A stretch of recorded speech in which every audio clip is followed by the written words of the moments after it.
la grande édition proposée par la rédaction. Fidèles téléspectateurs, bonsoir et bienvenue dans ce journal. Cérémonie officielle de lancement des travaux de construction et de bitumage de la route Baraouli-Tamani, longue de 31 km. Le lancement a eu lieu le mercredi 24 mai sous la très haute présidence de son Excellence Ibrahim Boubacar Keïta. Après plusieurs années d'attente, le rêve devient une réalité ce mercredi 24 mai 2017 pour la population de Tamani et ses environs. Oui, la présence du président de la République Ibrahim Boubacar Keïta et les membres de son gouvernement à Tamani, village natal du guide spirituel des Ansar, président du GLSM, Seyyid Chérif Ousmane Madani Haïdra, annonce bien le lancement des travaux de construction et de bitumage de la route Baraouli-Tamani, l'un des 5 projets prioritaires routiers lancés par le gouvernement depuis le début de ce mois de mai. Beaucoup d'émotions. Après avoir entendu la population dire l'intérêt de cette route pour elle, toujours très ému. Qu'un tronçon puisse être tant attendu au plan humain, au plan économique, au plan social. C'est donc un bonheur que je ne peux cacher de voir aujourd'hui un tronçon dont certains qui ont rêvé sont aujourd'hui au tombeau. Un bonheur, mais une promesse surtout, car mon bonheur ne sera réel que lorsque je viendrai à Tamani par la nouvelle route bitumée. Ce jour-là, comme ce fut le cas à Mahou, je serai un homme très heureux. D'ici là, souhaiter que l'entreprise BECM fasse de son mieux pour raccourcir les délais d'exécution. Elle est nationale, elle sait combien cette route est attendue. Elle sait à quelle misère elle va mettre fin. Donc j'engage l'entreprise à faire tout son possible pour que cette route de Tamani soit disponible dans un délai raccourci. Et à ce moment-là, si Allah subhanahu wa ta'ala ne nous rappelle pas notre condition de modeste créature, nous viendrons à Tamani pour inaugurer cette route-là, Inch'Allah. Selon le ministre de l'Équipement et du Désenclavement, ces travaux d'un montant de 7 222 996 250 francs, entièrement financés sur budget national, seront réalisés par l'entreprise de construction BCCM-CG dans un délai d'exécution de 12 mois. En un mot, Excellence Monsieur le Président de la République, avec le bitumage de la route Baraouli-Tamani, c'est le développement socio-économique de toute la zone d'influence du projet qui sera amorcé. Les travaux de bitumage de cette route ont été confiés à l'entreprise malienne BCEMCG pour un montant de 7 222 986 259 millions, toutes taxes comprises, et un délai d'exécution de 12 mois. Et ici encore, Excellence, le financement des travaux est à 100% assuré par le budget malien.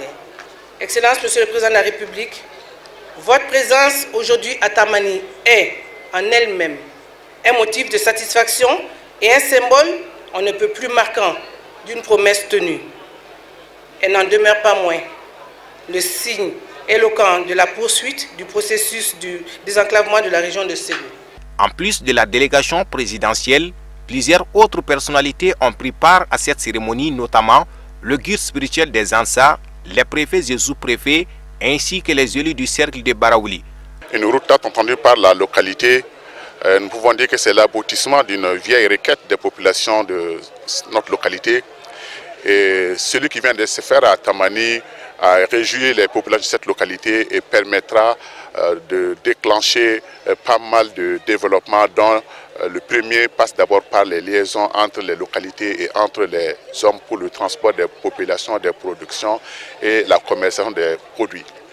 Et voilà ce que je peux vous dire aujourd'hui par rapport à ma satisfaction, par rapport à l'action qui a été faite.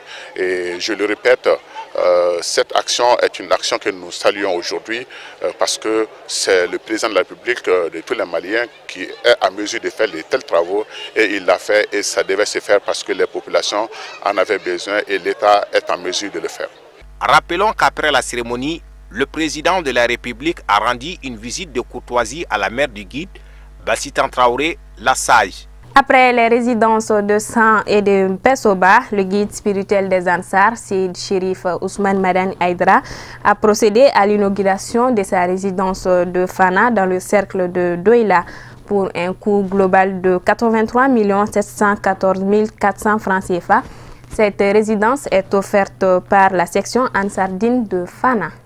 Cette résidence du guide spirituel des Ansar, président du groupement des leaders spirituels musulmans du Mali, à Seyd Chérif Ousmane Madane Haïdara à Fana, est la résultante des militants et sympathisants de la section Ansardine de Fana dans le cercle de Douala. L'événement qui nous réunit en cette journée historique, l'inauguration du domicile offert par la section Ansardine de Fana au guide spirituel des Ansardines, Chérif Ousmane Madane Haïdara. Cet ouvrage est la résultante de la conjugaison des efforts des militants et sympathisants de la section de Fana à travers ces gestes. Nous voulons témoigner de notre soutien indéfectible au guide spirituel des Ansardines, ambassadeur de la paix, lauréat de la Légion d'honneur française, chevalier de l'ordre national. Il s'agit de Cheikh Chérif Ousmane Madane Haïdara, qui nous a fait sortir du ténèbre vers la lumière.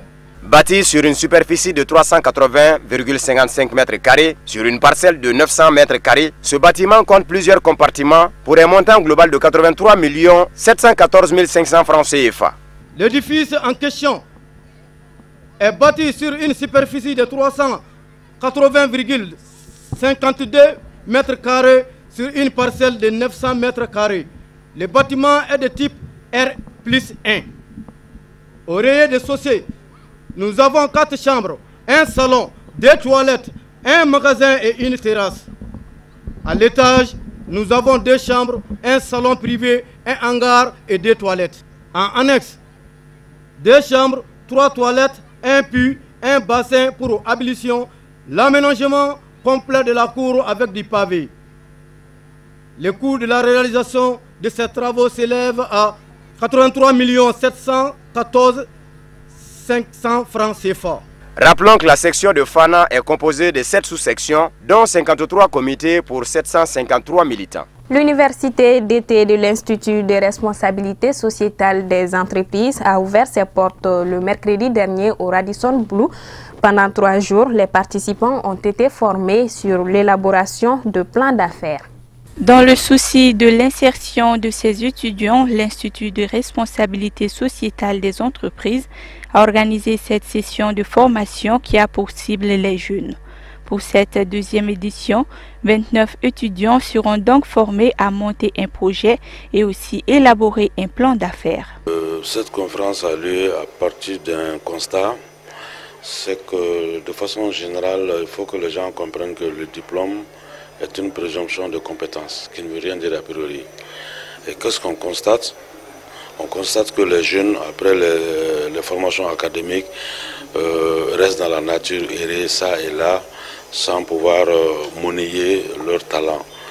Alors aujourd'hui, il y a des opportunités qui sont offertes par l'État, notamment la création du PROCEJ pour financer les enfants, les étudiants nouvellement sortis des écoles, pour les financer leurs activités, mais cela sur la base d'un programme et d'un processus.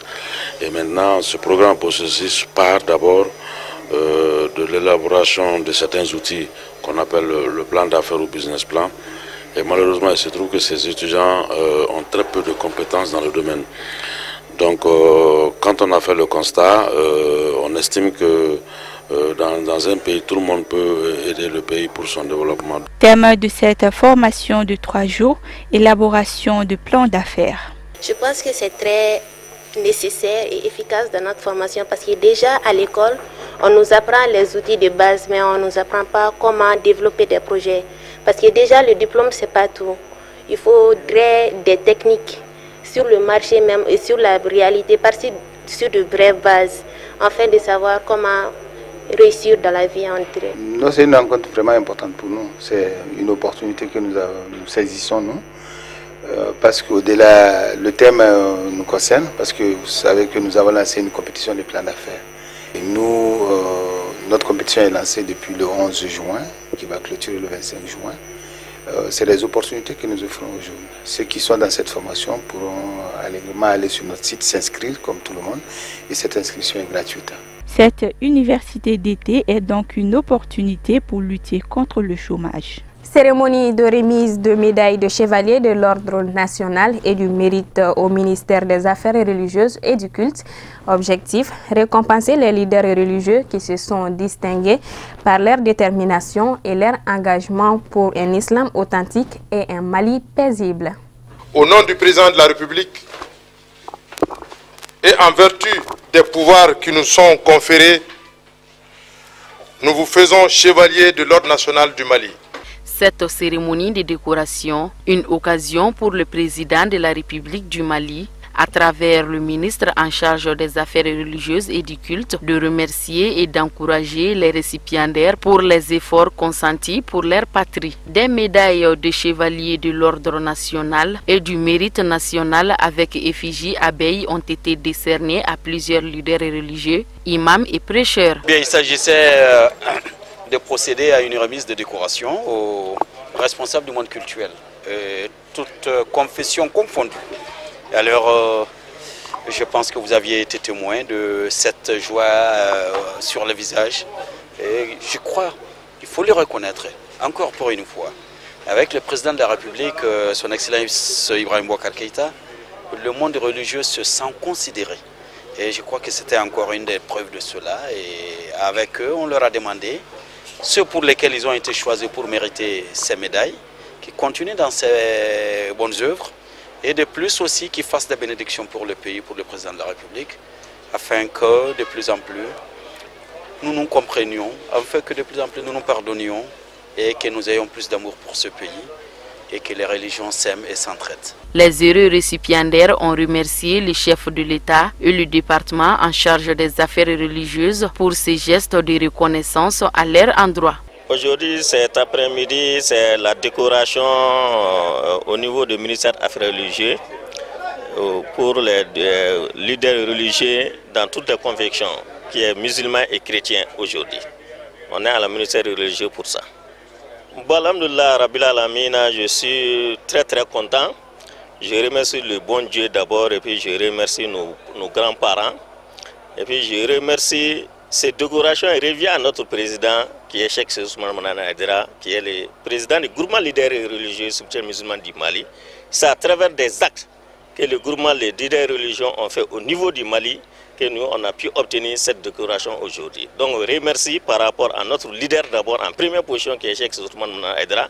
Après on remercie le président de la République par rapport à la confiance qu'il a placé au groupement leader religieux soutien musulman du Mali par rapport à des actes, par rapport à la reconnaissance de cet acte-là. Et puis notre ministre des Affaires religieuses qui est infatigable, qui est là, qui écoute à tout le temps par rapport à les actes qu'on a fait, qui nous soude pas à pas. Chaque activité qu'on fait, il est présent avec nous. On remercie, on est très content. La médaille aussi mérite à travers des faits et gestes qu'un citoyen pose. Après distinction, le médaillé est condamné à redoubler d'efforts dans son comportement au quotidien. Cérémonie de remise d'un véhicule à la brigade territoriale de Koutchala d'une valeur de 15 millions de francs CFA. L'initiative est de la Fédération nationale des producteurs d'huile et d'aliments bétail du Mali. Soutenir la brigade territoriale en vue de renforcer leurs capacités opérationnelles dans la deuxième ville industrialisée du pays, Koutchala, tel est l'objectif de la Fédération nationale des producteurs d'huile d'aliments bétail FENAFAF à travers ce don de véhicules d'un montant de 15 millions de francs CFA, dont l'honneur est revenu au président de la FENAFAF de remettre les clés aux représentants du ministre du Développement industriel pour celui de la sécurité. L'initiative vient de l'ancien préfet et de la jeunesse de Koutchala. Parce que Koutchala, quand même, quoi que les gens disent, c'est la deuxième ville industrielle du Mali et la troisième ville du point de vue population.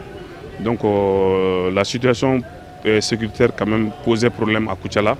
Donc nous, on a été mobilisés par l'administration Donc c'est pour cela que vous avez constaté que l'ancien préfet de Koutiala est venu de Koulougro, donc pour la circonstance. Donc on nous a mis en contribution, donc notre sursaut aussi nous a poussé quand même à mobiliser une quinzaine de millions quand même pour acheter un véhicule flambant neuf, pour remettre quand même à la gendarmerie nationale.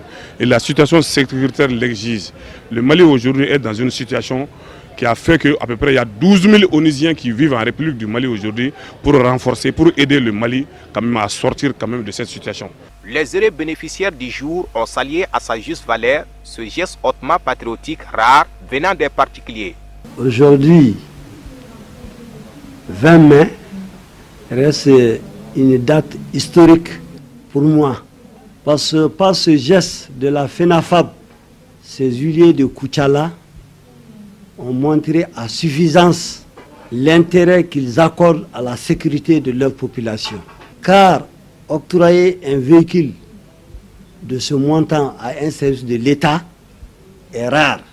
Par leur geste, ils constituent un modèle, un exemple, que d'autres vont envier sur l'étendue du territoire. Il me charge de transmettre ces chaleureuses félicitations et tous ces sincères remerciements à la Fédération nationale des producteurs d'huile et d'aliments de bétail pour cette manifestation patriotique à l'endroit de la brigade territoriale de la gendarmerie de Koutiala.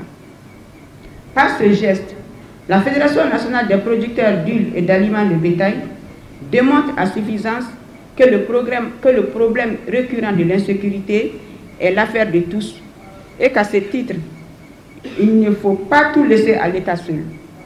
Je voudrais souhaiter fortement que ce bel acte puisse servir d'exemple à tous les industriels maliens et grâce à la solidarité agissante de tous, nous arriverons à booster l'insécurité hors de nos frontières. Face à la situation qui prévaut dans notre pays, la FENAFAF lance un signal fort à toute la population afin de collaborer et d'aider nos forces armées et de sécurité, et cela pour l'intérêt de tous. Signalons que la FENAFAF est composée d'une 60aine d'unités, dont 24 à Koutiala. Suite à la pénurie de carburant survenue le vendredi dernier dans la capitale malienne, nous avons rencontré le secrétaire général de l'organisation syndicale qui nous explique que 4 points essentiels sont à l'origine de ce mot d'ordre de grève observé depuis le vendredi dernier. C'est la phase exécutive du mot d'ordre de grève qui a abouti ce vendredi matin à cette paralysie dans les stations de services pétroliers. Une situation qui a plongé les consommateurs dans le désarroi total car l'essence et le gasoil sont devenus en plein cœur de Bamako une denrée rare. Cette pénurie de carburant a occasionné de longues files d'attente quasiment toute la journée et dans les 6 communes du district. Face à l'inquiétude, s'ajoute la nervosité de certains clients sortis depuis l'aube dans l'espoir de se procurer le précieux jus afin de pouvoir vaquer à leurs occupations. Aujourd'hui, c'est très sérieux. Il n'y a pas de carburant, comment on va faire? Non, ce n'est pas le même prix. Ils ont ajouté 10 francs. Ben, nous, on est en train de prendre à ce prix pour mettre 10 francs aussi pour vendre aux clients. Voilà, parce que nous, on ne veut pas compliquer les choses pour les clients, on est tous les Maliens. Ce genre de problème, depuis tant d'années, on n'a pas vu ça. Donc il faut faire vigilance à ça pour bien regarder la priorité de la population. On est trop coincé ici depuis 2 ou 3 heures de temps. Donc ce n'est pas du tout normal. Donc il faut qu'ils veillent à ça pour que nous puissions avoir circulé normalement et aller dans notre besoin. Ben là, je ne sais pas les motivations. J'ai appris ce matin qu'il y a pénurie à Bamako et donc nous nous sommes dirigés vers la station pour essayer de prendre un peu de carburant pour pouvoir nous déplacer dans les jours à venir. Non, pour le moment, nous n'avons pas eu. Ça a terminé par un contentieux ici. Donc moi, pour mettre fin au contentieux, moi, je me cherchais ma solution ailleurs. Mais si je n'en ai pas eu, ça vaut mieux que de me quereller ici. Le fonctionnement actuel du monde moderne, c'est les carburants. Bon, s'il n'y a pas de carburant, il y a forcément crise à tous les niveaux. Mon souhait, qui est, enfin, je ne connais pas la cause, mais que les autorités prennent les dispositions à temps utile pour que le pays ne vienne pas plonger dans des difficultés, parce que les conséquences peuvent aller très loin. Ce blocage découlerait d'une rupture de ravitaillement des stations de la capitale par les gros porteurs, autrement dit les conducteurs routiers qui transportent le fioul de Dakar, d'Abidjan ou d'Accra, car, faudra-t-il le rappeler, le Mali ne dispose pas de port autonome. Il ne reste plus qu'à espérer un rapide dénouement pour que Bamako circule et évite une autre crise qui sera sans doute la crise de trop. Finale de la Coupe Maracana du comité des Ansars de Boulka-Sombourou. Elle a été remportée par l'AS Somontou face à l'Union Club de Michiwere à l'issue des séances de tir au but. Après un score nul et vierge de 0 buts partout durant les temps réglementaires, l'Union Club de Michourani, vêtu en jaune bleu, s'est incliné face à l'AS Somoto de Boulkasombougou, vêtu en blanc-orange, par un score de 5-4. Lors de la finale de la première édition du comité des Ansars de cette localité, à l'issue des séances de tir au but. Une finale qui s'inscrit dans la suite logique des festivités du 62e anniversaire du guide spirituel des Ansars, Saïd Chérif Ousmani Madane Haïdara. Après les salutations d'usage et le coup d'envoi symbolique donné par Moussa Koulibaly, président du comité des Ansars de Boulkasombougou, les deux équipes sont à présent lancées pour 2 fois 30 minutes. De l'entame, les deux formations se neutralisent sans pouvoir se montrer dangereuses. 0-0, c'est le score à la mi-temps. À la reprise, les Blancs accentuent la pression sans pouvoir se montrer lucides. Idem pour les Bleus, qui parviendront à sauver leur cage, mais sans parvenir à se mettre à l'évidence. Il a fallu faire recours aux séances de tir au but pour départager les deux formations.